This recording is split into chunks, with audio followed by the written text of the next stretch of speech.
Hola a todos, bienvenidos una vez más al canal. Hasta ahora, en los videos anteriores, se ha estudiado mayormente la tensión y la corriente. En este video se empezará de manera rotunda el análisis de potencia en corriente alterna. Las potencias son muy importantes, sobre todo desde el punto de vista del suministro de electricidad y de sistemas de comunicaciones, ya que en ellos hay transmisión de potencia de un punto a otro. Aunque hay una idea más intuitiva de potencias cuando hablamos de electrodomésticos o algún elemento eléctrico del hogar, ya que todos ellos tienen una potencia nominal, la cual consumen cada vez que se utilizan. En este video se hablará de dos tópicos, potencias y valores eficaces o RMS.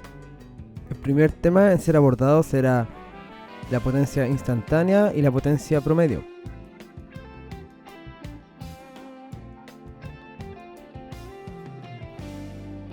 En el video número 2 de teoría de circuitos, se vio como la potencia instantánea era el producto entre la tensión instantánea y la corriente instantánea. Generalizando, diremos entonces que la potencia instantánea es la potencia en cualquier instante de tiempo, o sea que es la potencia en el tiempo 4 o tiempo 8, cualquier tiempo en el cual nosotros estimemos encontrar esa potencia. Consideremos ahora un caso general de potencia instantánea bajo elementos con excitación senoidal, siendo la tensión B de t igual a B sub m coseno de omega t más phi sub b y la corriente I de t igual a I sub m por coseno de omega t más phi sub i, donde I sub m y B sub m son las amplitudes y phi sub b y phi sub i los ángulos de fase de la tensión y la corriente, donde la potencia instantánea es P de t igual a V sub m por I sub m por coseno de omega t más phi sub b por coseno de omega t más phi sub i, aplicando la propiedad que nos dice que coseno de a por coseno de b es igual a coseno de a menos b más coseno de a más b partido por 2. Así, P de t es igual a V sub m por I sub m por coseno de la diferencia de fases entre la tensión y la corriente partido por 2 más V sub m por I sub m por coseno del doble de la frecuencia más la fase de la tensión y la fase de la corriente partido 2. La ecuación anterior nos muestra que la potencia está construida por dos partes. La primera es la potencia constante o independiente del tiempo. Su valor depende de la diferencia de las fases de la tensión y la corriente. La segunda parte es una función senoidal que tiene el doble de la frecuencia de la tensión y la corriente. Para ver con mayor claridad estas dos clases de potencias, se muestra a continuación ambas potencias graficadas. Con claridad se puede ver que la potencia independiente del tiempo es constante, mientras que de la potencia que depende de la frecuencia podemos decir dos cosas. La primera es que cuando esta es positiva, el circuito absorbe potencia, mientras que cuando la potencia es negativa, la fuente absorbe potencia. Esto solo es posible cuando hay elementos de almacenamiento en el circuito.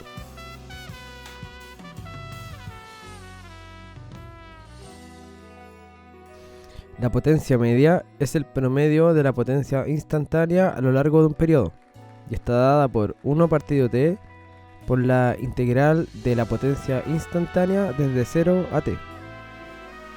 Ahora, sustituyendo el valor de la potencia instantánea en la integral, se llegará a que P promedio es B sub m por I sub m coseno de la fase de la tensión menos la fase de la corriente, partido 2, que vendría siendo la misma expresión que la primera parte de la potencia instantánea, la cual depende solamente de la diferencia entre fases de la tensión y la corriente.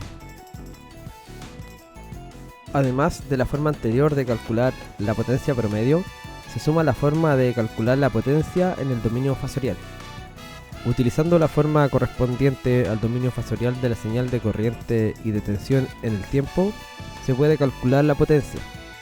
Se debe destacar que para el cálculo de la potencia en modo fasorial se utiliza la corriente compleja conjugada. De esa forma la fase de corriente será negativa.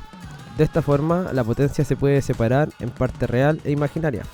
Esto ya nos advierte que en un circuito con elementos de almacenamiento existen otras potencias además de la potencia P. A la parte real de esta expresión se le conoce como potencia promedio. Se nombrarán dos casos especiales. Cuando la diferencia de fase entre la tensión y la corriente es de 0, la potencia solo tendrá parte real. Esto señala un circuito puramente resistivo.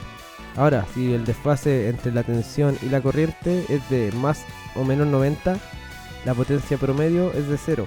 Esto señalaría un circuito puramente reactivo. De esta forma concluimos que las cargas resistivas absorben potencia promedio, mientras que los elementos de almacenamiento absorben potencia promedio 0. Ahora se pasará al siguiente tópico, el cual es el valor eficaz o también llamado valor RMS. El valor eficaz surge de la necesidad de medir la eficacia de una fuente de energía en el suministro de potencia a una carga resistiva.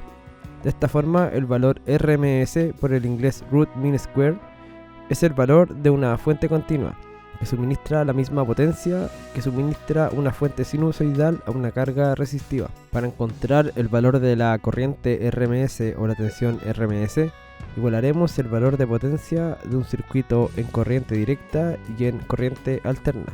Por un lado, tenemos que la potencia media absorbida por el circuito en corriente alterna por la resistencia es R partido T por la integral de I al cuadrado desde 0 a T. Y por el otro lado tenemos que en el circuito en corriente directa la potencia media absorbida por la resistencia es de I RMS al cuadrado por R. Igualando estas dos potencias, primero tenemos que el valor de R desaparece.